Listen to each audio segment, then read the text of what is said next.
Voyager 1, which has been traveling through interstellar space for more than 45 years and is trailing a long gray beard by this time, not really, it suddenly began to send strange signals to Earth.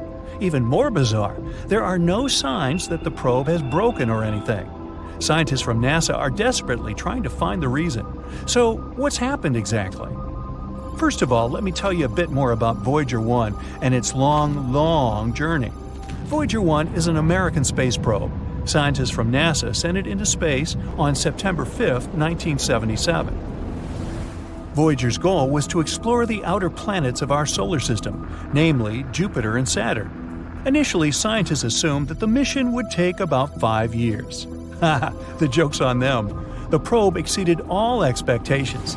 Not only did it fulfill its mission, but it's still working for much longer than expected. Voyager 1 has been wandering around space for more than 45 years. It's hard to estimate what Voyager 1 has done for science. Firstly, it successfully sent a lot of photos of Jupiter and Saturn to Earth.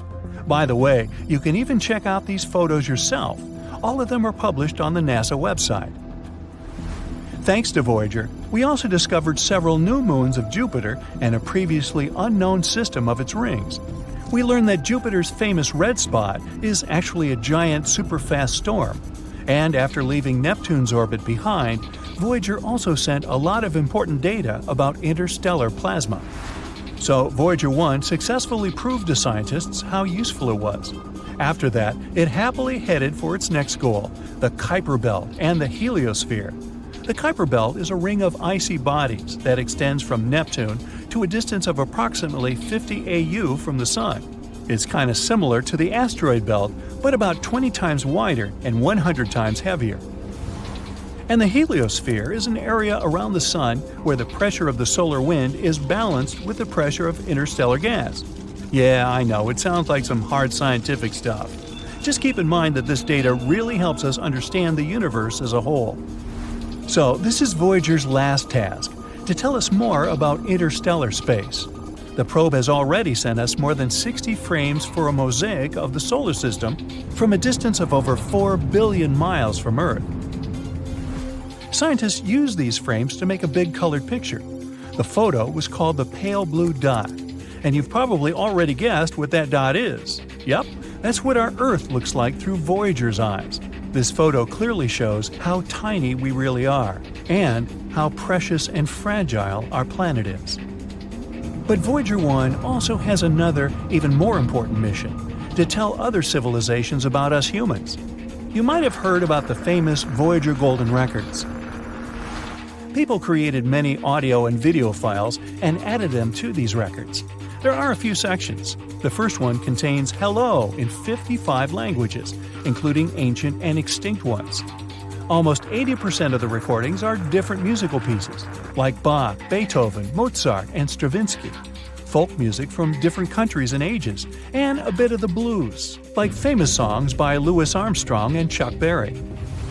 The remaining 20% of the recordings contain different human voices, sounds of nature and animals, as well as 116 images encoded as audio signals. There's also recordings of speeches by Kurt Waldheim, a former UN Secretary General, and Jimmy Carter, a former US President. These are just some friendly messages. In addition to the records, scientists also packed a needle for playing them. Don't worry, they also left a simple drawing that showed how to use all this stuff and how to translate the sounds into pictures. They added Earth's coordinates, which they created using a pulsar map. It shows the position of the Sun in the Milky Way. The record was packed in an aluminum case and covered with gold to protect it against radiation and cosmic dust. Carrying this record, Voyager 1 set off on its long journey, and it has already traveled quite a distance, I'd say. Right now, Voyager 1 is 154 astronomical units away from us. That's about 14.5 billion miles. This makes it the most remote human-made object. Initially, this title belonged to the Pioneer 10 mission, but Voyager overtook it in 1998. What a bargain for NASA! It's way beyond its best-by date. Voyager 1 is actually so cool that it even overtook its twin brother, Voyager 2, which, by the way, had been sent into space 2 weeks earlier. Voyager 1 moves at a speed of 9.7 miles per second. That's 35,000 miles per hour. Even the fastest sports car in the world travels at a speed of only 305 miles per hour. So it's hard to imagine the speed of Voyager. Anyway, at the moment, Voyager is heading to the borders of the Oort cloud. That's the name of a hypothetical layer of icy objects surrounding the solar system. Astronomers haven't confirmed its existence yet, but they're almost sure it's there. After all, even black holes were only a theory not so long ago. Unfortunately, Voyager 1 won't return back to the solar system. It'll keep in touch with Earth at least until 2025, but eventually we'll lose the connection with it for good. In 300 years, it'll reach the borders of the Oort cloud, and in 30,000 years, I won't be around then, it'll finally leave the solar system. And if nothing happens to it along the way, in another 10,000 years, Voyager 1 will approach red dwarf star Gliese 445 in the Giraffe constellation. In the future, the probe will probably keep wandering around the Milky Way galaxy. And now, let's finally discuss the mysterious signals part. So, what happened? Well, a rather unusual thing. NASA's Jet Propulsion Laboratory, which monitors and controls both Voyagers, reported this problem in May 2022. Our veteran spacecraft suddenly began sending strange data to Earth. The whole situation puzzles even engineers from NASA. Now, I bet you're thinking, come on, the thing just probably broke down or something. But the truth is that Voyager 1 is totally fine. It works as usual, receives and carries out commands from Earth, and collects and sends scientific data. But the readings of the AACS, which stands for Attitude and Articulation Control Subsystem, don't show what is actually happening to Voyager anymore. This system supports the orientation of the probe in space and helps it keep in touch with Earth. So, basically, the signals mean that the probe's orientation in space is messed up. But scientists claim this is not the case. They know that the source of the antenna signal remains in the same position relative to Earth as planned. The problem hasn't triggered any of the onboard fall protection systems. The probe hasn't even entered safe mode. So, what in the world, or universe, is going on? Suzanne Dodd, the head of the project, says that the problem is not actually that unexpected. After all, Voyager 1 is already 45 years old. The expert admits that what's happening to the probe remains a mystery to them. They don't know exactly where the incorrect data is coming from, and it's unclear how this will affect the operation of Voyager. She adds, though, that it's not that surprising, considering that the probe is in interstellar space. There's a very high level of radiation there. No spacecraft has ever reached that point before. Scientists from NASA say they'll keep closely monitoring the data coming from Voyager 1 until they figure out the problem. If they find it, the management team will try to fix it. Otherwise, the team will have to adapt to the new conditions. It might not be enough just to understand the problem, though. It takes as much as 20 hours and 33 minutes to receive the signal from Voyager, and it takes the same amount of time to respond to it. Well, at least the second spacecraft, Voyager 2, is totally fine, even though it's also currently in interstellar space at a distance of 12 billion miles from Earth. Anyway, we can only wait for news and hope that the problem will be resolved. I actually wonder how much longer can Voyager 1 last? Will it be able to fly to the borders of the Oort cloud in 300 years? What do you think? I'd like to hear your thoughts in the comments. All the planets of the solar system are slowly lining up. Mercury, Venus, Earth, Mars, Jupiter, Saturn, and Neptune are about to form a straight line. This event, called the Parade of Planets, occurs once every 176 years. The last time this happened was almost 40 years ago, and it was a great chance to explore all these planets in one go. On August 20th, 1977, thousands of people gathered outside NASA's Kennedy Space Center. They came to witness the launch of the most ambitious and distant space mission in history.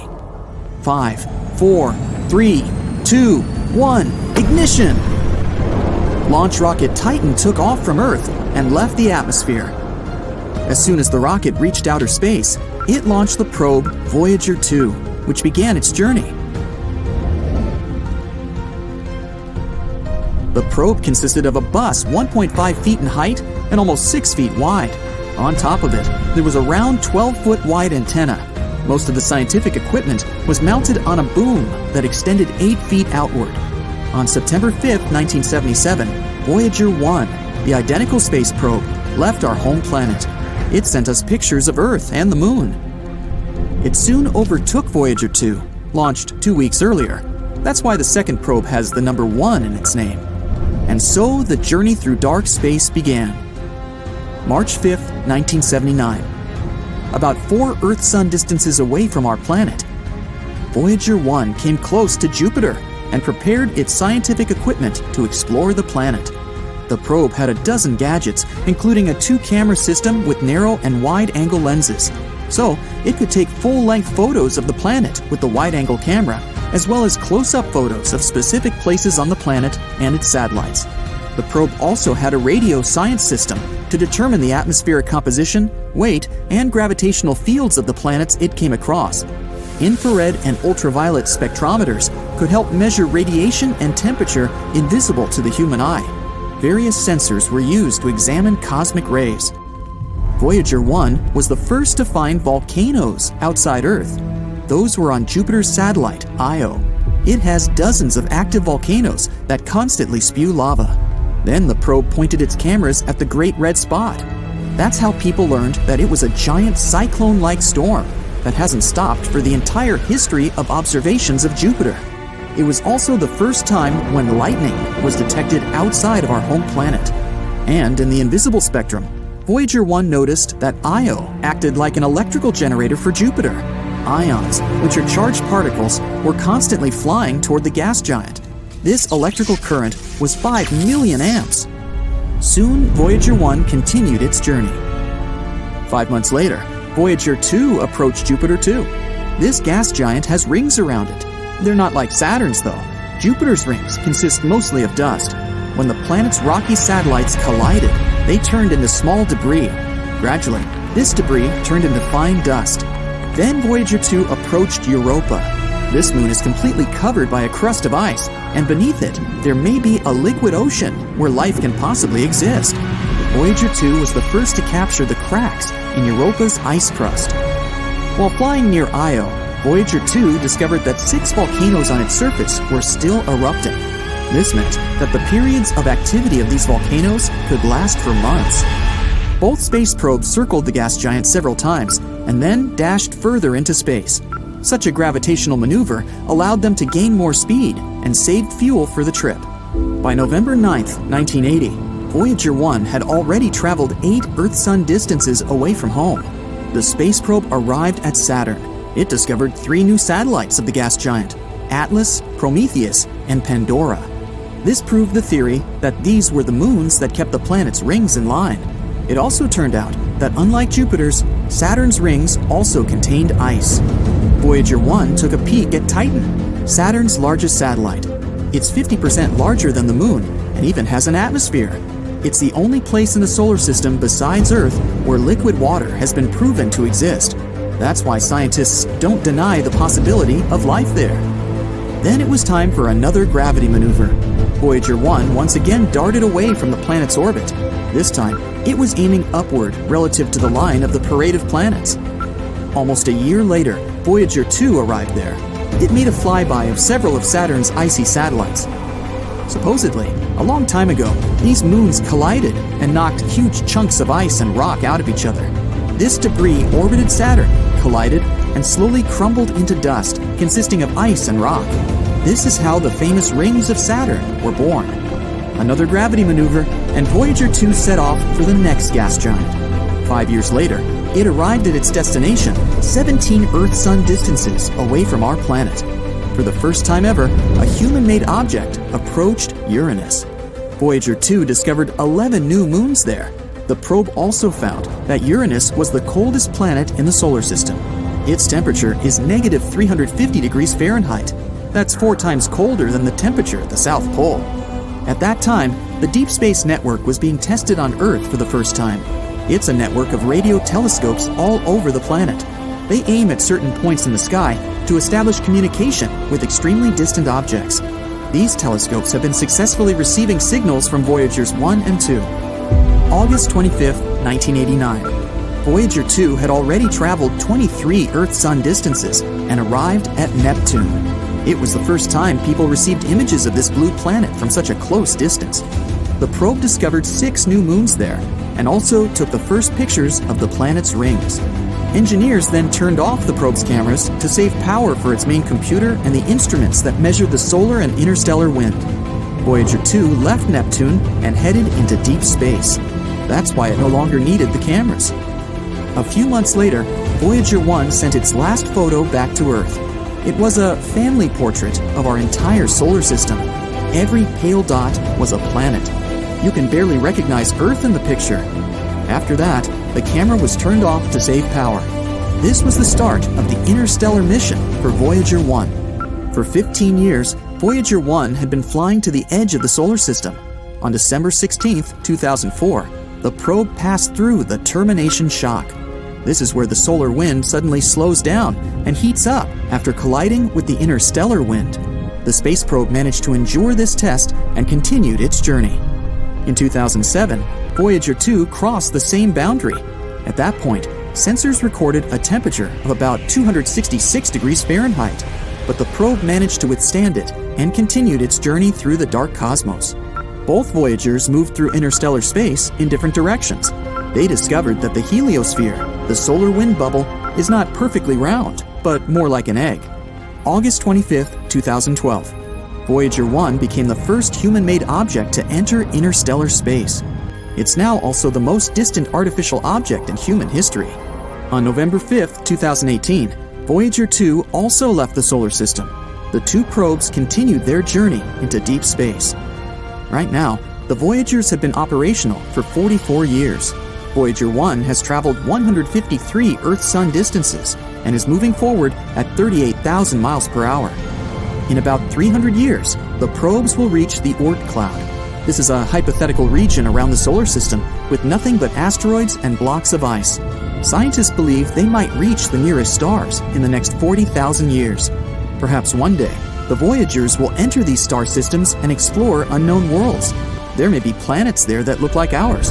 The probes may even be able to find an intelligent civilization there. For this purpose, each Voyager carries a golden record with a message on it. There are 115 images. Among them, there's our number systems, a map of the solar system and pictures of its planets, diagrams of human DNA, portraits of people, and landscapes from Earth. There's also greetings in 55 of Earth's languages, including the oldest and newest of them. There are also 90 minutes of music from every corner of our planet. The Voyagers also carry a device to play these sounds. If another civilization gets this record, their scientists could decode the data step by step. And then, that civilization may decide to pay us a friendly visit. They'll have to repeat the heroic journey of the Voyagers, though. Dozens of light years through dark space. Then crossing the border of the solar system, and finally flying past Neptune, Uranus, Saturn, Jupiter, Mars, and the asteroid belt toward the little blue planet. We can only hope that people will be advanced enough to welcome them. Thousands of strange spaceships sneak into Earth's airspace. They descend to our planet and fly through cities, plunging people into complete chaos. Suddenly, the door of the largest ship opens, and a strange creature comes out. It tries to copy our language and says they had come from a distant star, Proxima Centauri.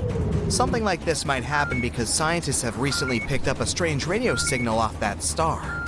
Proxima Centauri is the closest star to our solar system. It's only 4.2 light years away. That means a beam of light that starts from this star reaches Earth in 4.2 years. That's also 270,000 distances from Earth to the Sun. The star Proxima Centauri itself is too pale for us to see with the unaided eye in the night sky. But its system hides a little secret. Let's fly there and take a closer look. So here's this red dwarf. It's 7 times smaller than our Sun and 8 times lighter. Proxima Centauri is 1.5 times bigger than Jupiter and almost 150 times heavier. But what we're looking for is a little further away. This is Proxima Centauri b, a planet similar to Earth. It's only 10% larger than Earth and is in the habitable zone of the star. It's the perfect distance, not too far away and not too close. so the temperature isn't too high or low there either. Water, if it exists on that planet, can be in a liquid state, and so life can survive and evolve there. Maybe it's developed enough to send us the signal that we had received. A radio signal is basically waves. They have a certain frequency and length, and we can always tell an artificial signal from a naturally generated one. The signal that we picked up from Proxima Centauri b had a frequency of 982 megahertz. The regular radio we listen to in the kitchen or in the car picks up signals around 100 megahertz. That's why scientists have concluded that the signal was created artificially. Such signals could have a way of communication between the developed worlds. If this is really a message from an outer space civilian, we should be able to decode it.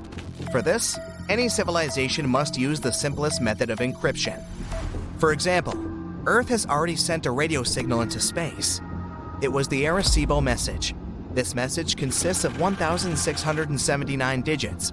It's a rectangle of 23 by 73 squares that has information about our civilization encoded using a binary code. At the top of the rectangle, there's a system of numbers that we use. They're marked in white. This purple thing is the key to read the next part of the message. The atomic numbers of the elements like hydrogen, carbon, nitrogen, oxygen, and phosphorus are encoded in this key. These are the key elements that can start life. If those who receive this signal can make sense of the numbers in the key, they can read the next part of the message. These green things are the building blocks of our DNA chain, and right at the bottom here is the DNA chain itself. The white rectangle indicates the number of pairs of these building blocks, and the blue spirals show the shape of a DNA chain. And then we see the human silhouette itself. The white and blue object to its left is a coded number of our average height. The human itself is drawn here at the ends of the DNA strand, so that the outer space civilization can understand what we look like. And the white rectangle to the right of the human sketch is the number of Earth's population at the time of the message. That's 4.2 billion as of 1974, almost half the number we have now. The next part is a drawing of our solar system. The big yellow square is the sun. Then come all the planets in our solar system, including Pluto. Earth is shifted up a bit here, so that outer space civilization can understand where this message is coming from. In the last drawing is the observatory from which this message had been sent into space. This signal is now on its way to the M13 star cluster 25,000 light years away from Earth, so it won't get there for another 25,000 years. And we'll need another 25 to get a response if there is really someone on the other side who can receive the signal. If the signal from Proxima Centauri is also a message, we'll need time to decode it. So let's fire up our super-powered computing machine and wait for the result. But this isn't the first mystery signal we've ever picked up on Earth.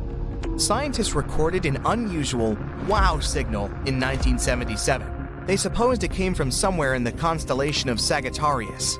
The telescope was picking up the unknown signal for an impressive 72 seconds. Later, a scientist who looked at the printout of the signal concluded that the signal was artificial. He wrote, "Wow," on the printout as his reaction. The following observations and studies couldn't catch this signal again. Some theories said that this signal came from a celestial spaceship flying by. It had flown away, and we could no longer detect the signal. But most likely, this signal was created on Earth. It was directed upward but reflected off an object at a high altitude. It could have been an airplane, a satellite, or space debris orbiting our planet. Then the signal was picked up by the telescope, and because it was human-made, all of its characteristics, like wavelength and frequency, could have confused scientists. In 2017, scientists recorded a flare on Proxima Centauri. The star's brightness increased by 1,000 times in just 10 seconds. Before that, there was another flare there that was weaker but lasted about 2 minutes. With these flares, Proxima Centauri has emitted enormous amounts of radiation. Even if there was life on the star's companion planet, these flares would have likely destroyed it. The stellar winds would have simply blown the atmosphere off the planet and made its surface lifeless. Overall, the planet Proxima Centauri b receives 60 times more high-energy radiation and 400 times more X-ray radiation than Earth. Scientists have concluded that the probability of life here is 1 to 100 million. And while we don't know yet for sure if the signal was artificial or natural, the scenario of a bunch of spaceships coming to Earth is most likely possible. Our only method for searching for outer space civilizations is using radio waves. They're like loud noise that blasts away from our planet in different directions at the speed of light. The main problem here is the gigantic distances. Our galaxy, the Milky Way, is 100,000 light-years wide. Suppose there's life at the other end of it. If we send a radio signal to them, it won't reach that supposed planet for another 100,000 years. And we won't get a response for another 100,000 years. It's the same if someone once wanted to contact us. We didn't learn how to create and receive radio signals until the 19th century. If a civilization was developing at the same time as us somewhere in the Milky Way and they invented the radio, we won't get their signal for several millennia. Plus, the radio noise from our planet is starting to fade away. We use Bluetooth, fiber optics, cable TV. So in about 100 years, we'll no longer be visible to other worlds. Or worse, what if there was an outer space civilization somewhere that was sending signals into space? The signals were reaching our planet, but we didn't yet have the technology to pick them up. The world that was sending the signal has evolved, and the signal went out. We could have caught those remnants of the radio waves that were moving through the universe, but we set up the antennas too late. There are about 2 trillion galaxies in the universe. Each of them contains billions and trillions of stars similar to our sun. Maybe there's a planet near one of them that looks like ours. Life could be blooming there. And this outer space civilization, just like us, is looking through telescopes in hopes to catch the radio signal from an unknown planet. In a star system far, far away, to be more precise, 2,600 light-years away, there's an exoplanet called Kepler 1658b. It's a gas giant that resembles our Jupiter. But what differentiates it from Jupiter is that this poor planet is doomed. It's spiraling toward its parent star, which will eventually end in a fiery collision. But the most interesting thing? Astronomers would have remained totally ignorant of this fact, if not for a tiny clue. It was a really minuscule change in the planet's orbit. It wouldn't have been noticed if astronomers hadn't compared more than a decade of data received by different telescopes. More precisely, scientists have been watching the exo-Jupiter pass between our planet and its parent star once every 2 weeks for the last 13 years. And they've noticed that the orbit of the planet is getting smaller and smaller. Every year, Kepler 1658b needs 131 milliseconds less to complete a lap around its star. If this tendency continues, the planet is bound to collide with its star in 2.5 million years. Even before this discovery, computer models predicted that some planets could meet their end by crashing into their stars. But this is the first time when astronomers have some real proof of such an outcome by measuring almost imperceptible changes in a planet's orbit. They now know for sure what happens when a planet is going to crash into its star, even though we probably won't be around to witness it. But let me tell you a bit more about the doomed planet. It was discovered by NASA's now retired Kepler Space Telescope. It was launched in 2009, and its mission was to find planets orbiting other stars, aka exoplanets. And the very first exoplanet the telescope spotted was the very gas giant we've been talking about. But it took astronomers about a decade to confirm that this space object was indeed an exoplanet. This world is like a denser version of Jupiter. I mean, take 6 Jupiters worth of material, roll it into a ball about 1.1 times as wide, and voila! The planet is tidally locked to its parent star, which means that it makes one complete turn every time it finishes a lap around the star. As a result, the same side of the gas giant is always facing the star. It's the same as what happens to the moon. Our natural satellite is tidally locked to Earth. That's why we only see half its surface. Now, what is making the exo-Jupiter fall into its star? The same process that is pushing the moon away from Earth.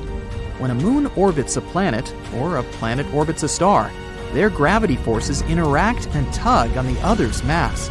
That's what causes tides on Earth. This tugging releases some energy. It can make an object speed up and slow down. In the first case, a space body will move higher. In the second, it will start moving lower. And this is exactly what's happening to the gas giant. Its parent star is 1.5 times the mass of the Sun. So, no wonder its tidal forces are gradually slowing down the planet's movement, making it fall inward. This all sounds kind of tragic, But this potential collision is by far not the weirdest thing happening in space. Let's look at some others. For example, Betelgeuse, a red giant in the Orion constellation, started to dim in 2019. This confused astronomers. By that time, the star had already swollen to enormous proportions. If it was to replace our Sun, its outer surface would spread far beyond Jupiter's orbit. And then Betelgeuse became dimmer in the fall of 2019. This process continued through February 2020. The changes could be seen with the unaided eye. No wonder, the star's brightness had dipped by 2/3. At that time, astronomers were sure Betelgeuse was about to explode into a supernova. They continued to observe the star, but unexpectedly, it returned to its regular brightness. Thanks to the Hubble Space Telescope, scientists figured out that the star had ejected some of its material, and this partially blocked its light. How about cotton candy exoplanets? Those are particular planets outside of our solar system. Also called superpuffs, they have the lowest density ever discovered. This gives them an airy, fluffy appearance. But despite looking like the most popular amusement park treat, such planets are enormous. Come to think of it, scientists often discover strange things in space. Some of them look like blurry blobs. But there's one type of these blobs that doesn't look like any other known space body. The odd radio circles are only visible in radio telescopes. They might be the remains of supernovae, but some astronomers go as far as to claim that they might be the throats of wormholes. Those are hypothetical tunnels between two very distant points in space. The Juno mission noticed something weird in the upper atmosphere of Jupiter. The unusual phenomenon was blue sprites and elves twirling above the planet's surface. These are two kinds of bright flashes of light that appear for short periods of time, mere milliseconds. They extend up and down toward the surface of the planet. On Earth, such flashes usually happen at the height of 60 miles above massive thunderstorms. Rogue planets don't orbit their stars, maybe because they don't have any. These free-floating space bodies travel across the universe and can end up literally anywhere. They're also pretty hard to find. Rogue planets produce only weak emissions, but not so long ago, astronomers spotted the smallest rogue planet in the Milky Way. It's smaller than Earth, but a bit bigger than Mars. Fast radio bursts are blindingly bright bursts of radio waves. They pack as much energy as our Sun produces in days, but last mere milliseconds. Most of these fast radio bursts come from far, far beyond the Milky Way. But recently, astronomers have detected some originating in our home galaxy, and their source is a magnetar just 30,000 light-years away from our planet. If it does exist, nuclear pasta is the strongest material in the entire universe. Formed from the leftovers of extinguished stars, this substance gets squeezed into spaghetti-like tangles of material. It can break, but only if you apply 10 billion times the pressure needed to shatter steel.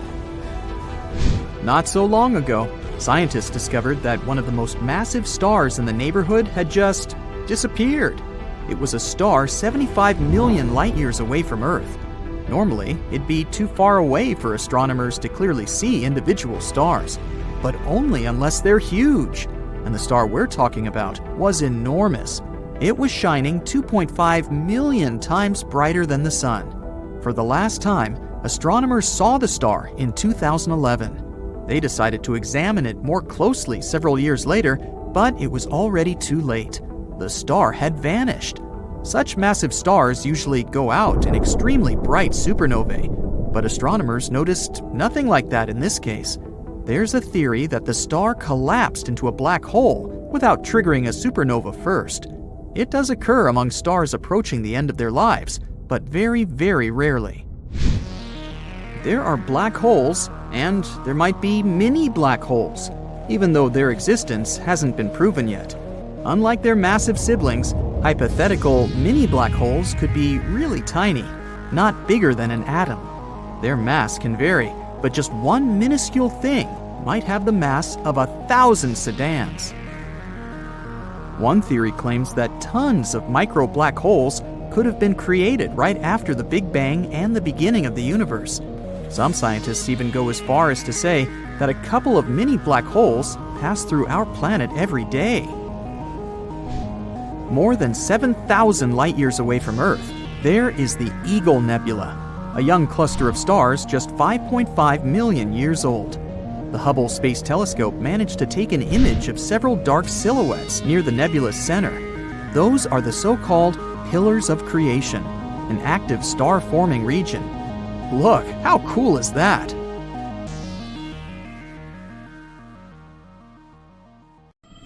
This signal had been traveling through space for 200 million years, and now, when it finally reached Earth, it brought a fascinating story with itself. It might even help us solve an 18-year-long mystery. We caught this one in 2022. It was such an intense burst of radio waves. Even though it lit up for a fraction of a second, it outshined entire galaxies. At first, this signal hasn't caught attention because we've seen similar things before. It was a fast radio burst, or FRB for short. These guys have been a mystery for years now, all because we have no idea where they come from. Now, FRBs are brief booms of energy coming to us from all over outer space. They're barely catchable, lasting up to 3 seconds. But they're also very hard to miss because their power is absolutely unimaginable. One little burst can release as much energy as the sun does in an entire day. They've been a puzzle for us ever since 2007. We've caught over 1,000 of those signals from literally everywhere, from our own galaxy to places as far as 8 billion light-years away. And none of them revealed where they're coming from or what they mean. At least we know they're not from extraterrestrial creatures. They have to be coming from something that happens nearly constantly, and this recent signal might finally help us learn the truth.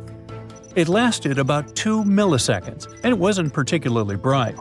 But when researchers took a closer look, they realized they can actually finally track this one. They got to it immediately. They saw that the burst came from a galaxy about 200 million light-years away. In other words, this is exactly how long these radio waves have been traveling to us. The signal flickered in a weird pattern. This is what we call a scintillation. When light or radio waves travel to us, they can stumble upon unexpected crazy clouds of gas. The particles in light waves start bouncing off this gas, which disturbs the signal a little bit. So, when we received it, it was a bit weird and distorted, kind of like me. But this exact cloud was what helped us locate where exactly this signal came from. Turns out, it came from a neutron star. Now, these are some fascinating guys. They're the remnants of stars that live fast and burn bright. When a powerful star like this, much larger than our Earth, runs out of fuel, it can no longer support its weight. So it goes away with an insane spectacle called a supernova.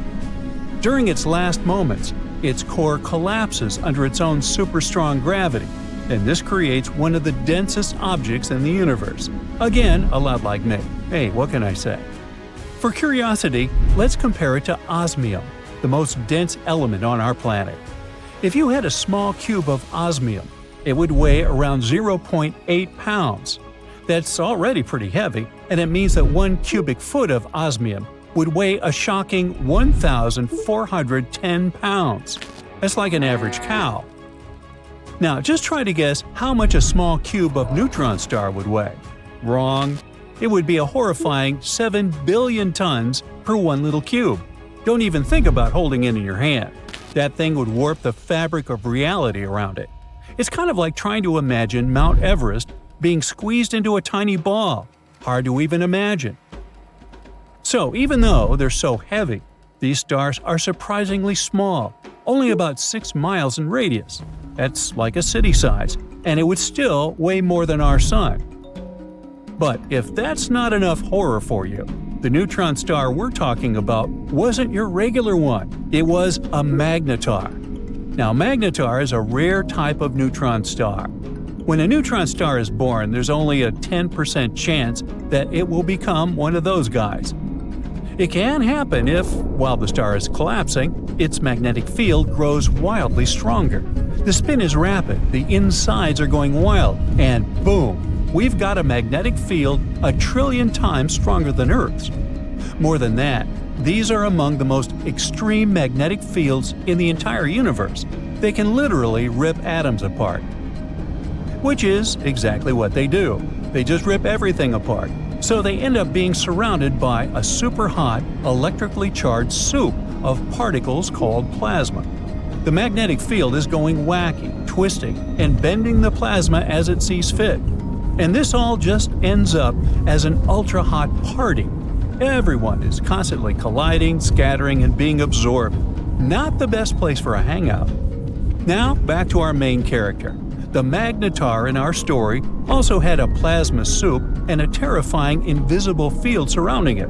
And this is exactly where that mysterious signal came from. A signal was born somewhere in that place, at a distance of 6,200 miles away from the magnetar. Sounds like a lot, but that's a distance shorter than a flight from New York to Singapore. But this is very weird, because how can a radio burst even escape a place like that? Now, usually they'd end up being blocked or absorbed. Most often, radio waves end up hanging out there like in a cage. This one, however, managed to break free somehow, which means that something happened that punched through the plasma. Energy somehow goes goofy, twists and reshapes itself in such ways that it starts releasing radio waves. Now, in any case, this means that FRBs most likely come from neutron stars and various types, like magnetars or pulsars. Recently, astronomers made a new amazing telescope called CHIME, the Canadian Hydrogen Intensity Mapping Experiment, a mouthful. This one detects FRBs literally every day. FRBs are full of surprises in general. In the same year, we discovered an FRB with periodic peaks lasting over 3 seconds, much longer than typical bursts. This one could also come from a neutron star. But if it was just neutron stars, we wouldn't probably receive them all that often. It looks like these signals are very diverse and might actually be born from all sorts of places, like near black holes. So there are some other theories about their origin. For example, they could come from 2 stars smashing into each other. What could be more epic than that? A collision of 2 stars would release unimaginable energy, and they destroy each other completely. Uh-oh. Some astronomers think they could explain FRBs, but of course, that's not something that happens often at all. Also, FRBs sometimes repeat. Most of them flash once and disappear, but sometimes they almost flicker like the one we discussed. Some of them even follow very precise patterns. For example, one well-known repeater follows a 16-day cycle. It goes crazy for about 4 days and then goes quiet for 12 days before starting again. This one is hard to explain even with neutron stars. There has to be some unique astrophysical mechanism at play. Maybe something that orbits something else. But anyway, a star's collision would only explain signals that flash once and never again. Another possibility is the blitzar. It's a goofy name for a very dramatic idea. A neutron star turning into a black hole. Once again, an event like that unleashes a huge burst of radio waves. But, again, an occasion like that would be incredibly rare, and the signals aren't supposed to repeat. Black holes themselves are a pretty good option, though. They're central to many FRB theories. Could these bursts come from a neutron star falling into a black hole? Or from a collapsing black hole itself? Maybe even dark matter interacting with a black hole? Hey, who knows? Let's just throw all the ideas in there. Of course, the thing that everyone's most excited about is extraterrestrial civilization. Maybe not all of these bursts, but at least some of them could be signals from our intelligent neighbors. But like we said, that's very unlikely, considering that the signals come from all over the sky and many different distances. Also, almost all of them are the same, and that would be super hard and weird from an intelligent civilization to try and reproduce. Though who knows what else we might discover in the future. Our universe is full of both amazing and terrifying things. You already know about quasars, black holes, dark matter, and so on. But how about the horrors of space that you haven't even heard of? Would you like to visit the most bizarre worlds in the universe? And it's not me who made this list, but NASA themselves. Welcome to the Galaxy of Horrors, NASA's awesome Halloween collection. Please join me on a journey to some planets and tell me which ones you would consider the most horrible. Buckle up. Our first destination is a gas giant called TRES 2b. It's located 750 light years away from us. If we used a regular spaceship, it would take us about 10 million years to get there. TRES 2b orbits a yellow dwarf, a star similar to our Sun. It also weighs about 1.5 times more than Jupiter. So, what's so special about it? Well, if you're afraid of the dark, you definitely don't want to visit this place. It's the planet of eternal night, the darkest one of all the planets known to us. But it's not that far from its star, so why is that? The thing is, the surface of TRES 2b reflects light even worse than coal does. Because of this, it seems that there's no light at all. If you were flying across the surface of this planet, it would be like walking with a blindfold on your eyes. Oh wait, actually there is some light. An eerie deep red glow surrounds the surface of the planet. This glow is created by the burning atmosphere, which makes TRES 2b a scorching planet. The air there is even hotter than lava. Oh, but if you think that was bad, let me show you the next place of our horror journey. NASA wasn't beating about the bush while nicknaming this one. Now, we're not just talking about one planet, but 3 at once. They're also located quite far away, 2,300 light years from the Sun. We would have reached them by ship in about 35 million years. All the planets are in the constellation Virgo, and each is extremely light, much lighter than the Earth. These 3 exoplanets are called Poltergeist, Dragger, and Phobator. Cool names, huh? It's because each of these planets is about to become a ghost soon. The thing is, they don't revolve around a star, but around a pulsar. Pulsars are rotating neutron stars with an extremely powerful magnetic field. In simple words, these are the stars that exploded one day. After the explosion, they usually emit such a powerful pulse that it causes the star to rotate at an unimaginable speed, several thousand rotations per second. At the same time, they constantly emit electromagnetic pulses that affect everything around them. So, you've probably already guessed what's happening with our zombie planets. They're slowly, gradually being destroyed under the gigantic influence of radiation. One day, they'll disappear without a trace. Ghost-like planets orbiting an undead star? Yeah, Zombie World is a fitting name. It's also not surprising that scientists nicknamed this pulsar Lich, despite the long official name. Well, at least these guys stick together on their final dance. This planet has a long name, so bear with me. HD 189733b. This gas giant is 65 light years away from us. It would have taken around 1 million years to get there on a spaceship. This planet is slightly more massive than Jupiter and orbits its star, an orange dwarf, all alone. At first glance, it may seem friendly. A pleasant blue color and curls on the surface. Kind of resembles a summer sky or foam on sea waves, right? Oh, looks are very deceptive, my friend. This planet has a pleasant cobalt blue color due to the hazy blowtorched atmosphere. This atmosphere contains silicates that condense when heated. In other words, the clouds on this planet have rain made of glass. Yes, it rains hot glass shards here. Oh, and if that's not enough, there's a raging wind on the surface, which is moving at a speed of 5,400 miles per hour. Just to compare, the fastest wind on Earth had a speed of 254 miles per hour, about 20 times weaker. And because of this, hundreds of thousands of glass shards rush horizontally across the planet's surface at breakneck speed. I really don't envy anyone who would want to try to land there. By the way, this isn't the only example of strange rains in our universe. For example, it rains molten iron on the planet Dimidium. Or let's take so-called carbon planets. Their existence hasn't yet been proven, but if they do exist, there would be tons of black, poisonous clouds, and it would rain pure gasoline and hot liquid asphalt. Oh, and also, raindrops would explode upon touching the surface. Nothing special. The next planet, though, is actually really strange. It didn't just revolve around its star, it lived inside the star. This cosmic miracle is called KOI 55b, or Kepler 70b. This planet is very far away from us, 4,000 light years. It would take about 70 million years on a spaceship.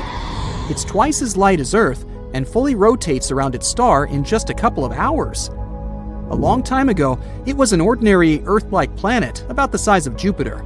It was peacefully and calmly orbiting its red dwarf star, KOI 55. But everything changed about 700 million years ago. Perhaps you've heard that in a couple billion years, our sun will begin to expand into a huge star, absorbing everything in its path. Well, this is the fate of red dwarfs. Sooner or later, they increase, turning into incredibly hot blue giants. The same thing happened with KOI 55. This star began to increase in size and heat up in temperature, gradually turning into a blue-white giant. It was ready to devour its nearest planets. But KOI 55b didn't care about it. When the star reached it, this planet just settled inside. And moreover, after some time, it left its star, simply returning to the new orbit. How was that even possible? Life inside its star turned KOI 55b into a red-hot round stone. It's one of the hottest planets we've discovered so far. The temperature on it reaches 12,000 degrees Fahrenheit. It's hotter than the sun, which is, let me remind you, an actual star. And for some reason, it's still alive and lives as if nothing happened. Unfortunately, sooner or later, the planet will disappear anyway. It's slowly evaporating itself due to the incandescent atmosphere. But still, it somehow managed to survive the journey through the star, which isn't typical for regular planets, to put it mildly. I envy this willpower. However, not all planets are so lucky. Some are gradually being destroyed by their stars, and there is even an entire system among them. This last planet is a sad loner. It's located 870 light-years away from us. The journey by ship to it would take about 25 million years. This planet is about 1.5 times more massive than Jupiter. This is a very sad, dark planet. A doomed gas giant, which is very similar to hot Jupiter, orbits its star all alone. At the same time, it's located so close to its star that its orbital period takes just 1 day. Of course, because of this proximity, the star gradually absorbs WASP-12b. The scorching heat of the star is slowly destroying and devouring the planet's atmosphere. The planet has only around 10 million years left. But what's more interesting, because of this stretching, WASP-12b acquired the shape of an egg. It doesn't even resemble an actual planet anymore. It's also very hot. The surface temperature of the gas giant reaches 4,000 degrees Fahrenheit. Also, a spectrograph of cosmic origin, or COS for short, found that the planet exchanges matter with its star. They're located so close that they give each other part of their chemical elements. This is a common phenomenon in closely spaced binary star systems, but this is the first time scientists have seen this in a star-planet relationship. What a unique system. To be honest, if I was guaranteed complete security, I'd be excited to visit at least some of them.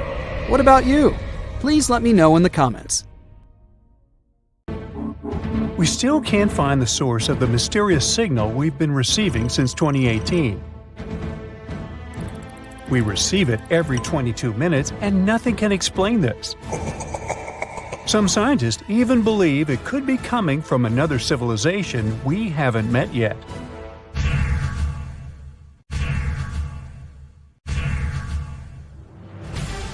This strange radio signal wasn't found by a scientist on a serious mission. It was actually discovered by a college student just doing a regular project for school. Tyrone O'Doherty, an undergrad student at Curtin University in Australia, was sifting through old data of the southern sky. He was looking for any weird blinking radio signals. He finally stumbled upon one from 2018 that seemed to shoot radio waves towards Earth like a lighthouse beam. Excited about his find, Tyrone shared it with his mentor, radio astronomer Natasha Hurley-Walker. She dove into researching this signal, hoping for a breakthrough.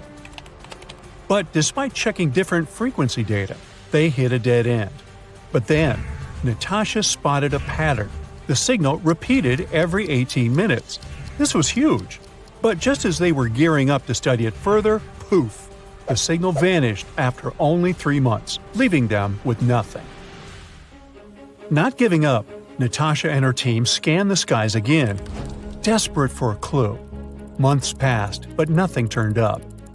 They were ready to give up, and then suddenly, a new signal popped up. This one kept blinking for 5 minutes, then it disappeared. And then it came back exactly 22 minutes later. The main question was if that signal was related to an 18-minute one. To figure it out, Natasha went back to the old radio data from that area. As they dug deeper, they realized that, yes, and these signals aren't anything new. They'd been beaming towards Earth for 35 years. Back in 1988, Indian and American telescopes had caught them, but they got buried under tons of other data. This was great news for space explorers because it meant they could now calculate how far away this mysterious object was. After doing the math, they figured out it was incredibly far, even on a space scale, 15,000 light-years from Earth. Now, the only thing left to uncover was what exactly this object was. Walker and his team started comparing it to all the known radio-emitting objects out there. Yet its source remains a mystery. The signals still pop up every 22 minutes on NASA screens, always ending with a frustrating "match not found" message.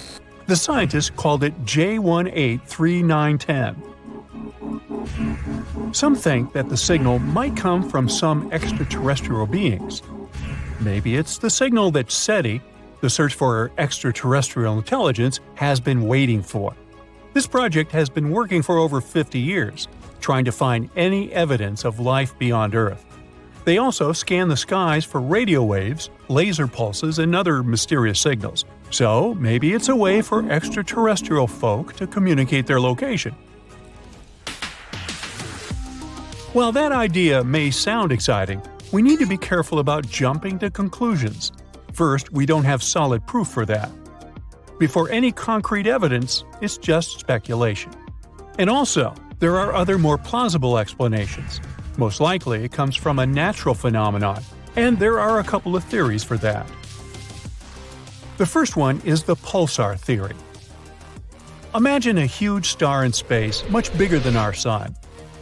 Sometimes these big stars finish their life journeys in a spectacular event called a supernova. When this happens, the star's core collapses, becoming super compact, as if you're squeezing all the stuff from that star into a tiny space. That tiny, superdense core is called a neutron star. Some of these neutron stars are extra special. We call them pulsars. They get their name because they seem to pulse with energy, like a space lighthouse. These pulsars have incredibly strong magnetic fields, much stronger than what you'd find on Earth. They're like enormous magnets in space. Because of this, they shoot out beams of energy. They're also spinning super fast, so these beams of energy seem to pulse on and off as they spin around. Now, the strange signal we detected seems to have similarities with pulsars, but not quite. Pulsars usually have a predictable lifespan and slow down over time, eventually stopping their radio signals. In contrast, our mysterious signal is quite persistent and is blinking beyond what's expected for pulsars. So, maybe it's not a typical pulsar, or not a pulsar at all. There's also a magnetar theory. Now, a magnetar is another type of neutron star. They're like supercharged versions of pulsars, with even stronger magnetic fields and slightly longer pulsating periods. Maybe this is what causes our signal's intense persistence. However, when we plotted the data, we also realized the signal didn't match the magnetar's vibes either. Magnetars not only send out radio waves, but also powerful X-rays because they're so energetic. But the signal we received was only sending out radio waves. So we figured it's not a pulsar and not a magnetar. The signal's behavior is very strange and suggests an unnatural source. This means there might be something in the universe that scientists haven't fully explored yet. And there is a space object that we don't know much about. The final theory is the so-called dwarf pulsar. Sounds a little dopey to me. Couldn't help myself. Now, a dwarf pulsar is like a star that blinks with light flashes, similar to pulsars, but it takes longer for each blink. Usually, white dwarfs are the leftovers from smaller stars. They don't blink because their magnetic field isn't as strong as pulsars. But when a white dwarf becomes pretty hefty, almost the mass of our Sun, it gets super dense and starts pulsating with a strong magnetic field, just like pulsars. They have a cool quirk. White dwarfs are made of electrons, not neutrons like pulsars. When these charged electrons start dancing with the magnetic field, they shoot out periodic light flashes, which happen every 100 to 1,000 seconds. As you remember, our signal has a period of 22 minutes, 1,320 seconds. A bit longer than the usual white dwarf pulsars, but it's much closer to the truth. So far, this sounds like the most plausible explanation. But even this theory isn't fully confirmed yet. This just shows how much there is in the universe that we're still figuring out. For example, fast radio bursts, another mysterious type of signal we've been detecting. They're like quick, intense bursts of energy in the form of radio waves. They have a ton of energy. FRBs are so powerful that sometimes they can be brighter than entire galaxies. Now, imagine this. They release as much energy in a few milliseconds as our Sun does in 3 whole days. Wow! These bursts happen all over the sky with huge frequencies, although some have been detected with lower frequencies. Every day, we catch around 10,000 random FRBs in the sky. Some of them repeat, but most happen once and disappear forever. Unfortunately, most of them only last for a fraction of a second, and by the time their energy reaches us, it's 1,000 times weaker than a mobile phone signal from the moon. This is why, despite their brightness, there's still a lot we don't understand about them. We're still trying to figure out what causes these FRBs. They could be coming from different sources, like already mentioned magnetars, colliding stars, or even merging galaxies or white dwarfs. As these bursts travel through space, they pick up information about the cosmic environments they pass through, like interstellar gas clouds. It's very unlikely that FRBs are some messages from extraterrestrial beings, though. Not only because there are thousands of them every day all across the sky, but also because we know that the sources of these bursts must be incredibly energetic themselves. Our neighbors would have to have equipment stronger than entire galaxies for that. But the bottom line is, while all these signals are fascinating, there's still a ton to learn about them. Recently, Voyager 1, a space probe designed to study the outer solar system and interstellar space, started sending truly bizarre messages to Earth. It was impossible to decipher them. Scientists were perplexed. Were extraterrestrial civilizations trying to tell us something? It turned out not to be the case. Apparently, the spaceship has encountered serious problems on its space voyage. Currently, NASA is trying to reach across 15 billion miles to rescue the probe. Unfortunately, spacecraft can't live forever. Last year, Voyager 1 started beaming home total nonsense. And if before it was a string of binary code consisting of ones and zeros, now it's something unintelligible.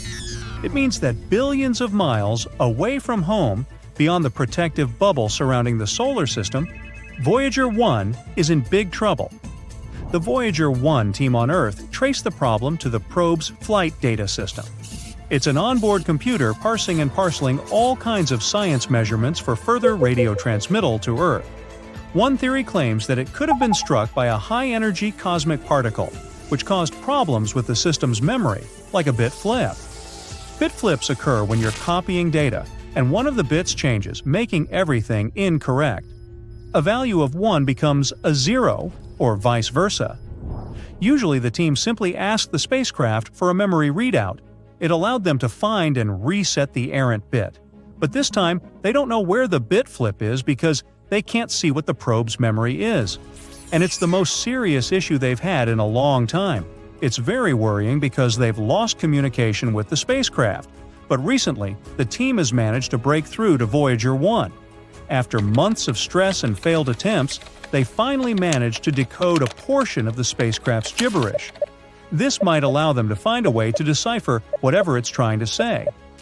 While you're watching this video, Voyager 1 has already traveled around 10,000 miles of almost empty space.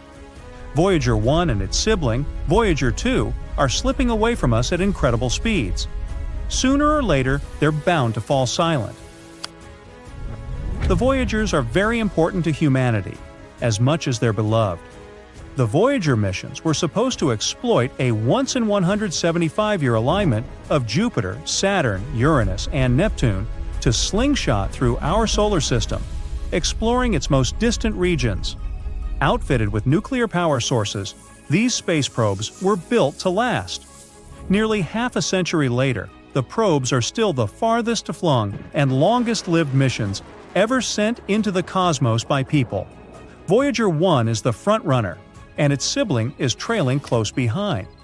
In the years 1979 to 1981, the Voyagers zipped by the gas giants of our solar system, sending stunning images of Jupiter and Saturn, as well as their collection of moons, to Earth. Voyager 2 then went on to explore the ice giants, Uranus and Neptune. Those were actually the first and so far only times people had seen those bluish worlds up close. After that, the Voyagers left the realm of the known planets. Each of them followed its own path into darkness. Voyager 1 moved up and out of the plane of the solar system, while Voyager 2 looped downward. As the Voyagers traveled farther from Earth, the team switched off many onboard instruments, including the cameras. But the spacecraft kept studying the space they were flying through. Their main task was to examine the heliosphere, that protective bubble around our solar system formed by the sun's wind and magnetic field. It blocks cosmic rays, protecting us from space radiation. The Voyagers were supposed to document the unfamiliar mix of particles and fields, escape the solar system, and turn into real interstellar wanderers. It happened in 2012. Voyager 1 crossed the boundary where the sun's influence waned, and if before we could only make guesses about what was beyond that barrier and how it shielded Earth from the harshness of the cosmos, now Voyager 1 could tell us directly about the stuff filling space between stars. Voyager 2 followed its sibling in 2018.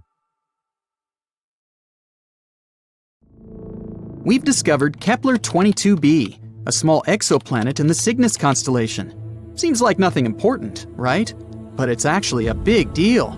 This is the first planet located in the habitable zone that was found by the Kepler telescope. In other words, there may be water on this planet, and if there's water, there may be life. Kepler 22b can become our new potential home. So let's take a closer look at it. Actually, discovering new planets is not easy at all. Not all of them can be seen through our super cool telescopes, even the almighty Hubble. Sometimes, the stars are so small and dim that it's really hard to find them on a map. The same thing happened with Kepler 22. In such cases, scientists have to use a special method. First, they take a bunch of photos of the star in different periods of time. Then, they look at them and think, are there any dark dots on this star somewhere? And if they find one, that might be a planet. These photos actually help us to discover some very important stuff. Like, first of all, this planet exists. Secondly, here is its size, radius, and proximity to the star. And finally, will we be able to live there? Now we know that Kepler 22b is very similar to our planet and could potentially become a second Earth. It's also very close to us, only 635 light-years away. Yeah, it's about 3 quadrillion miles, but this is one of the closest options. Kepler 22, the star of Kepler 22b, is a yellow dwarf. It's very, very similar to our sun. The same size, the same radius, even the age is almost the same, 4 billion years. The difference is only in luminosity.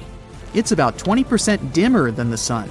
So, no matter how much you strain your eyes, you won't see this star in the night sky. The planet Kepler 22b is about 2.4 times larger than our Earth, and that's pretty good. More radius means more potential water and space to live. Although going from one city to another would take a while. It's scary to even imagine a 3-day-long plane flight. We don't know the exact mass of this planet, but scientists think it's bigger than Earth's. Actually, the mass of Kepler 22b can be up to 36 times greater than that of our planet. What does it mean? Vigorous gravity. If the planet is 36 times heavier than Earth, then gravity there will be about 6 times stronger. Can you barely lift 20 pounds of potatoes? Try 120. Not to mention that you yourself can become much heavier on that planet. You'll have to get incredibly pumped up just to walk there. You have to literally turn yourself into a bodybuilder just to get to work. The worst thing is that with such gravity, it'd be incredibly difficult for plants to survive there. They'd need at least a little freedom to rise up from the ground. And animals. Our dogs and cats would have to turn into little balls of muscle to survive there. But if this planet has its own animals or other inhabitants, we can roughly imagine what they may look like. They probably have a lot of legs to make moving easier. They aren't really tall, but they're very massive and extremely strong. Muscular giant spiders? Could be worse, I guess. The good news is that this is all unconfirmed information. If we're very lucky, and gravity there turns out to be just a bit stronger than Earth's, then, of course, it'll be much easier to live there. The next thing we know about Kepler 22b is that it's about 15% closer to its star than we are to the Sun. If Kepler 22b existed in our solar system, it would be located somewhere between Earth and Venus. Does that mean we're all going to burn? No, silly. As I mentioned before, the star Kepler 22 is pretty cold, just some 10,000 degrees Fahrenheit. And that's why we can assume that the temperatures on Kepler 22b will be about the same as we have on Earth. If the planet orbits its star the same way Earth orbits the Sun, which we don't actually know, Kepler 22b can rotate around its star on its side, like, for example, Uranus. What? Didn't you know Uranus is actually lying on its side? Also, look at its rings. Yes, Uranus also has rings, like Saturn, but they're vertical. The universe is truly a mysterious place. So, if Kepler 22b is really something like that, then the weather on the planet will be, to put it mildly, not very good. Incredibly cold winters will be regularly followed by hot summers. And, just like with tidally locked planets, we'd be able to live more or less comfortably only on the narrow piece of land between these two crazy sides. Let's hope that this is not the case and the planet rotates normally. But it's not all that bad. Studies show that there may be an ocean on Kepler 22b. You already know that water means life, but in this case, it's also a big plus because a planet covered by an ocean always has more stable temperatures. The water absorbs some of the heat and distributes it evenly across the planet. The hot parts cool down, and the icy ones warm up. By the way, that's exactly what happened to Earth billions of years ago. When our planet started getting its first little puddles, our beloved moon helped these puddles to spread all over the planet. Thanks to this, a burning horror that used to be our Earth turned into a cute little ball full of life. So, if Kepler 22b has water but no atmosphere, scientists think that the average temperature there could be around 12 degrees Fahrenheit. But if there's also an Earth-like atmosphere, then the temperature can reach 72 degrees Fahrenheit. That would be nice. And finally, 1 year there is equal to 290 Earth days, about 9 months. The planet has no natural satellites, so unfortunately, we'd have to say goodbye to a beautiful view of the moon. On the bright side, we'd probably be able to see the sun as a distant little star. We could admire it in the night sky, remembering our home. Well, not hiding from giant spiders. And this is all that we know at the moment. Unfortunately, it's quite difficult to explore such planets. So there's a lot of very important data that we don't know. For example, what kind of planet is this anyway? Yep, we're missing the most important information about Kepler 22b. We don't know if it's a rocky planet or not. And if not, then all the previously mentioned information means nothing. It may turn out to be a gas planet, or a planet covered with gas but with a solid core, like Neptune, or a water world covered with a giant ocean. In this case, it better be a water planet. Then at least we could build some kind of underwater city there. We could filter the water and eat fish, until we evolve into an amphibious species. Does it even count as evolution if we go back to our roots? Scientists, however, think that Kepler 22b may turn out to be a Neptune-like planet. Some astronomers have even assigned the planet to a category of mini-Neptunes. Yes, this is a real planetary category. But this hasn't been proven yet. But even if, fortunately for us, Kepler 22b turns out to be a rocky planet, we still don't know what the atmosphere is like there. Does it exist at all? What if it turns out to be something like the atmosphere of Venus, which is more toxic than your ex? Then we'd have to dig deep underground to somehow survive on this planet. And then we'd have to come up with a heat source, because it's pretty cold underground. Yeah, let's hope this won't be the case. There are many possibilities with Kepler 22b. So far, we don't have a clear answer. But let's hope that scientists will find it before we load the first people into shuttles and send them to conquer Kepler 22b. That would be awkward if it turns out to be a gas planet, or something like that.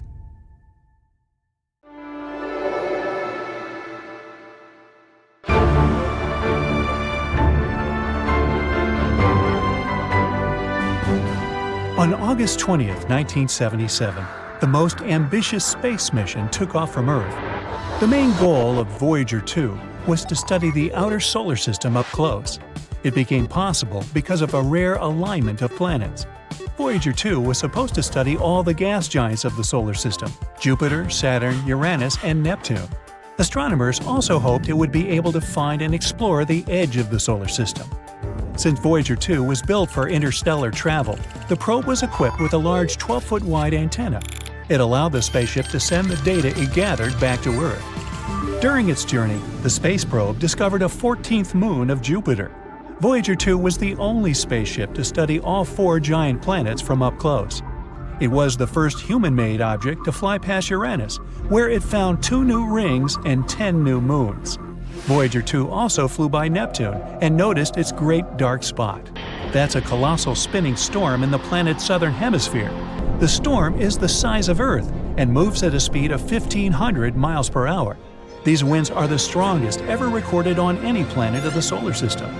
In the history of space exploration, only 5 spacecraft have managed to leave the gravitational pull of the solar system.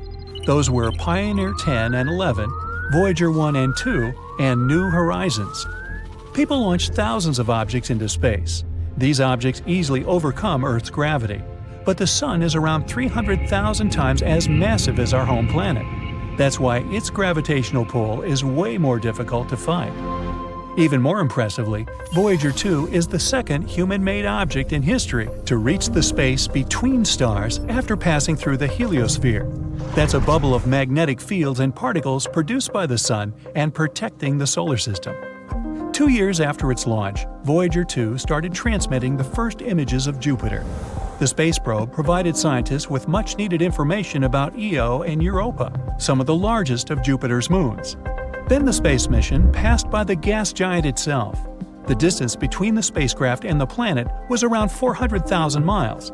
That's when the probe noticed some changes in the shape and color of the Great Red Spot. It's an enormous, long-lived storm system, like a hurricane on Earth, but much, much larger. 2 years later, Voyager 2 reached Saturn. It discovered spokes and kinks in some of the planet's rings.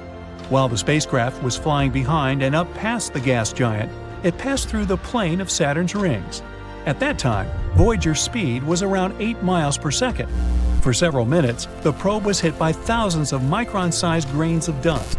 This kept shifting the probe's direction, and its control jets had to fire many times to stabilize the vehicle.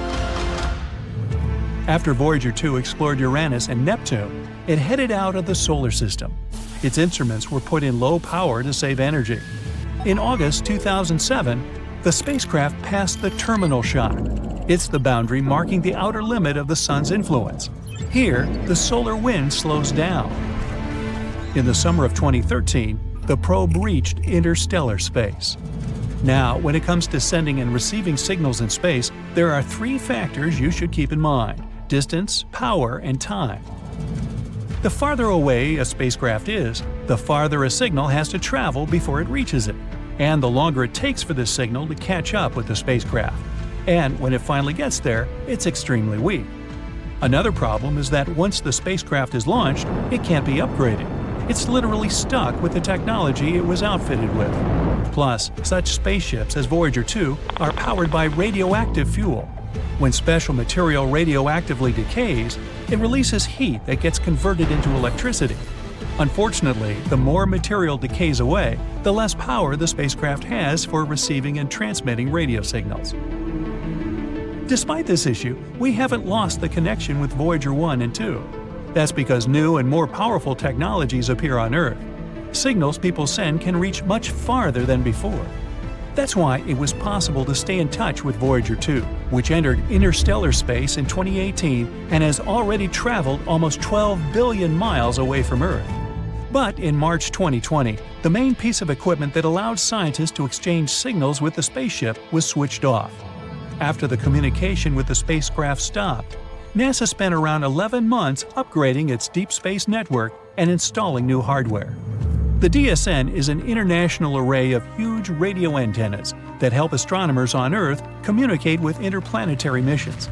These antennas are located in California, Madrid, and Canberra. The one used to keep in touch with Voyager 2 is a 230-foot wide dish in Canberra. This is the only equipment that can send commands that can reach the probe. This antenna, known as DSS-43, started operating in 1972, 5 years before Voyager 2 and 1 were launched. At that time, it was only 210 feet across. Since then, the dish has received a lot of repairs and upgrades, but these 11 months were the longest the antenna was offline. In October 2020, the antenna was finally ready for a trial after all the upgrades and repairs. The mission operators sent a set of commands to Voyager 2, and after many months of radio silence, the spacecraft returned the signal. The probe confirmed it had heard the call. After that, the spacecraft carried out the commands. While the dish was offline, the mission operators could actually receive scientific data and health updates from Voyager 2. Astronomers kept getting data from interstellar space, the region outside the Sun's heliosphere, but they couldn't send any commands to the probe since it had traveled too far away from Earth. The upgraded antenna received 2 new radio transmitters, and it was done just in time. One of the transmitters, that was used to communicate with Voyager 2, hadn't been replaced in almost 50 years. The antenna also got new cooling and heating equipment and other electronics necessary to support the advanced transmitters. Now, a curious thing about the Deep Space Network is that its radio antennas are positioned in a very precise way. They're spaced equally around the globe. This way, almost any spacecraft can stay in touch with at least one facility at all times. But Voyager 2 is an exception. In 1989, it made a close flyby of Triton, Neptune's moon. It was the only close encounter people had with the 8th planet of the solar system and its moon. By the way, Triton is the largest known object that is believed to be born in the Kuiper Belt. That's a donut-shaped ring around the Sun full of icy objects. Voyager 2 discovered Neptune's ring system and its tiny inner moons. The probe also gathered a lot of amazing information about Triton. For example, it became clear that the moon is covered in cryovolcanoes. Instead of spewing molten rock, these volcanoes spit ice consisting of water, ammonia, and methane. When the New Horizons spacecraft flew past Pluto more than 25 years later, it discovered the same phenomenon on the dwarf planet. Anyway, to make this detour, Voyager 2 had to travel over the gas giant's North Pole. But this changed the probe's trajectory, deflecting it southward relative to the planes of the planets.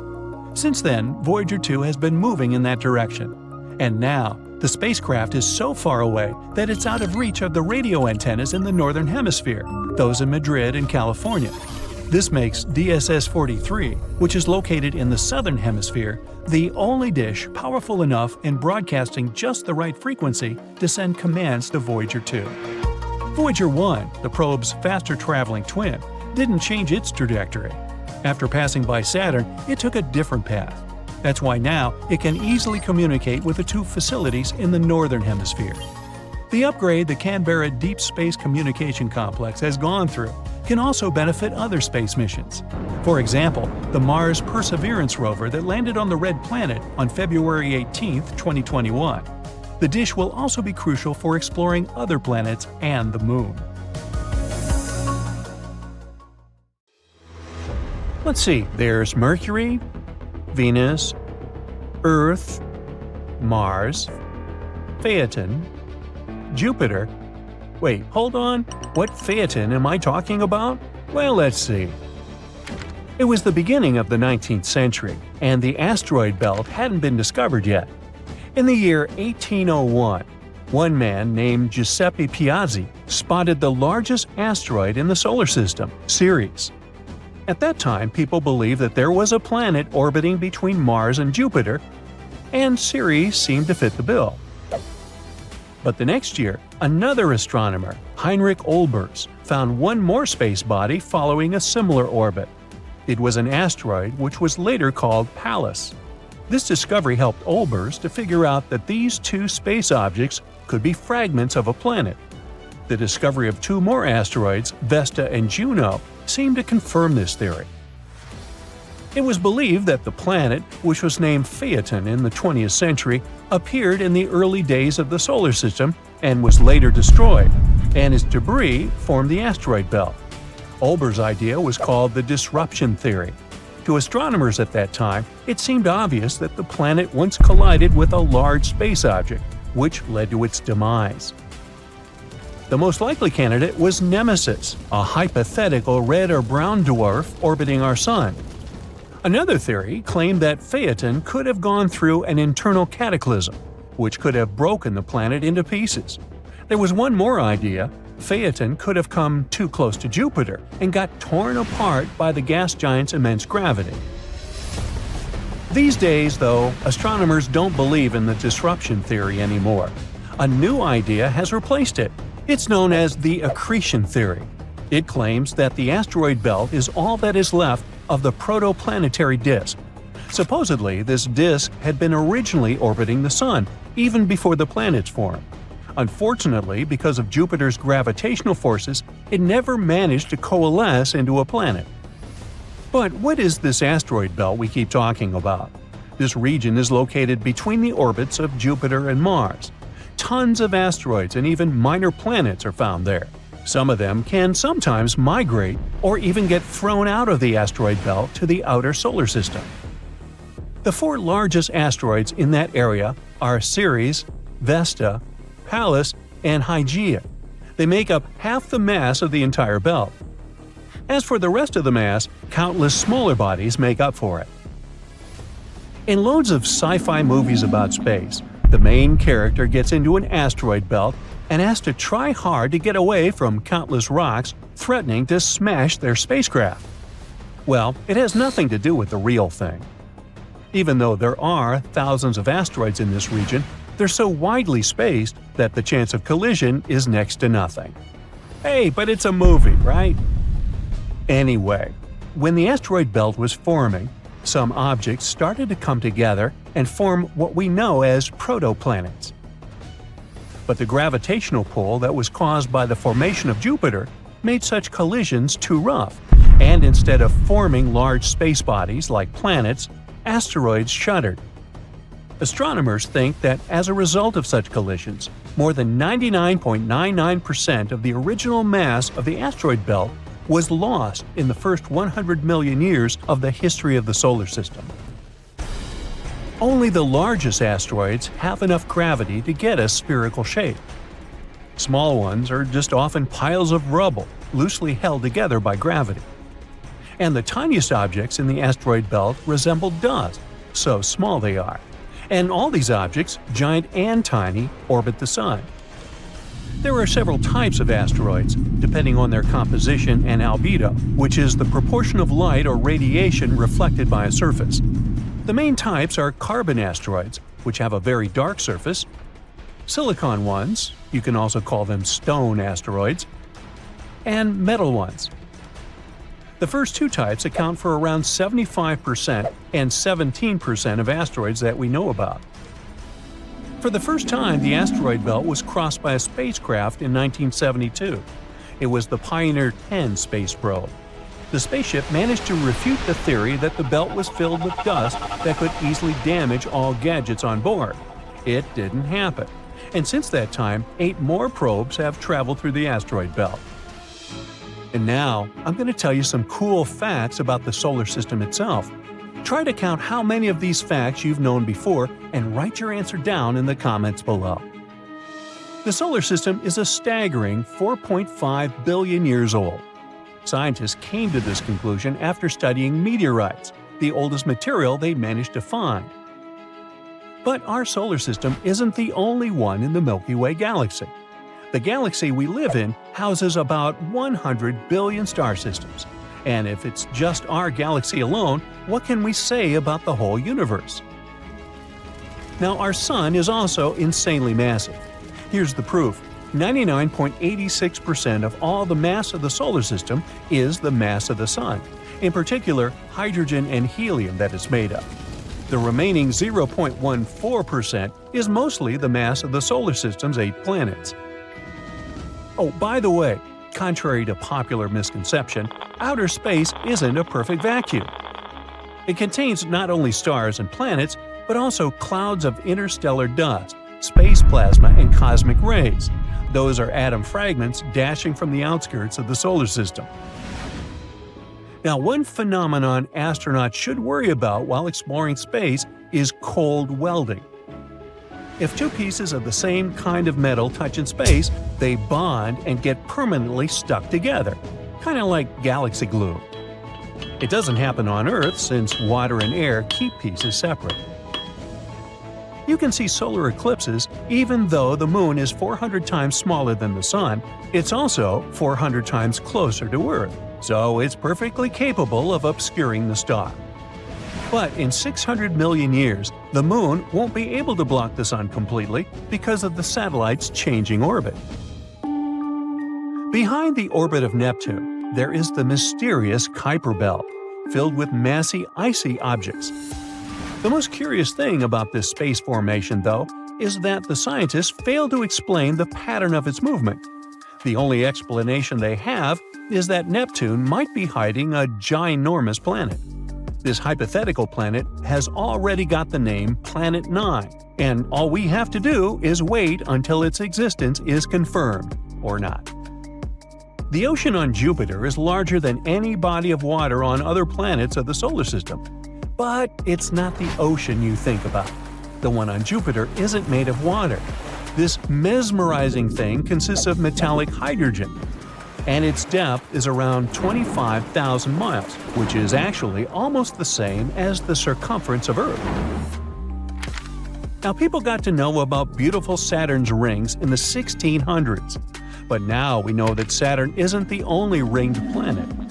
All the giant gas planets, Uranus, Neptune, and Jupiter, have rings of their own, but they're thin and almost impossible to see. As for Mars, Venus, and Earth, they're made of rocky material and have no rings.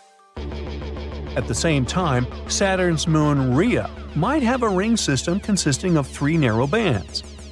If astronomers manage to confirm it, it'll be the first time for people to discover rings around a moon. Oh, and Mars might get a set of rings of its own in the next 70 million years. The red planet's largest moon, called Phobos, is orbiting closer and closer to the planet. One day it's likely to get broken apart by the gravitational pull of the red planet and turn into a ring that can last for millions of years. And another cool fact about Mars. You've probably heard of methane gas. a byproduct of such natural processes as volcanic activity and cow emissions.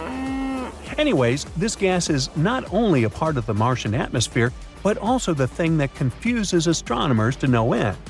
The thing is that the volume of methane on Mars keeps wavering, and scientists just can't figure out where it might be coming from. Can there be life on Mars? Can there be cows on Mars?